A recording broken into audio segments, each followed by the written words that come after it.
I've always thought that one of the best parts of having kids is getting to read children's books again.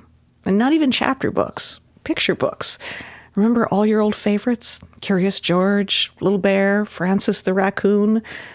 The truth is, picture books are not just for kids, or at least they shouldn't be. What's your favorite? So my name is Ada Calhoun, and I'm the author of Why We Can't Sleep, Women's New Midlife Crisis. When I was the mother of a young child, I was reading this book to him, and it was called A Street Through Time, The 12,000-Year Journey Along the Same Street, illustrated by Steve Noon and written by Dr. Anne Millard.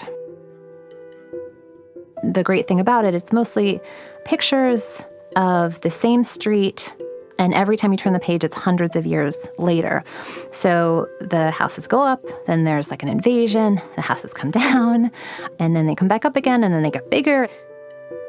What I love about this book is, first of all, it gives you this amazing history lesson because you see how world civilization has evolved over thousands of years. And then also it just gives you this sense of perspective about how small we are and how different things have been just not that long ago.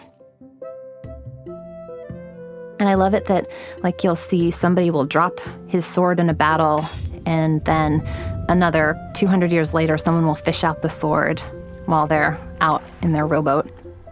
And it inspired me a lot when I started working on a book about the history of my street, St. Mark's Place in the East Village. That's where I grew up, called St. Mark's is Dead, The Many Lives of America's Hippest Street. And I feel like I was really influenced by that way of looking at history, as you look at this one piece of land, and it's like a stage, and people come onto the stage, and they have a fight, or they have a conversation, and then some people leave the stage, and other people come on the stage, and so thinking of the street as a stage where things change, but it's like a fixed place, was really, really helpful to me, and I think it inspired me to do the book the way I did it. And then that book did pretty well, and then I was able to do another book, and then I was able to do this book. So I traced my whole career back to reading that children's book to my son many years ago. I like it because, we sort of think of that as like anti-career time in ways sometimes, to think, oh, okay, I'm not gonna work right now. I'm gonna focus on my child, or I'm gonna step away from my child and like go do my work.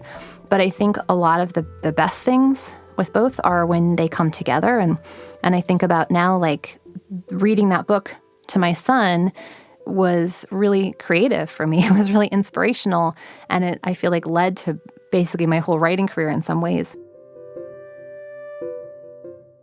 Ada Calhoun is the author of Why We Can't Sleep, Women's New Midlife Crisis. I'm Anne Strange-Champs. Bookmarks are brought to you by To the Best of Our Knowledge, and you can hear more of them at ttbook.org/bookmarks.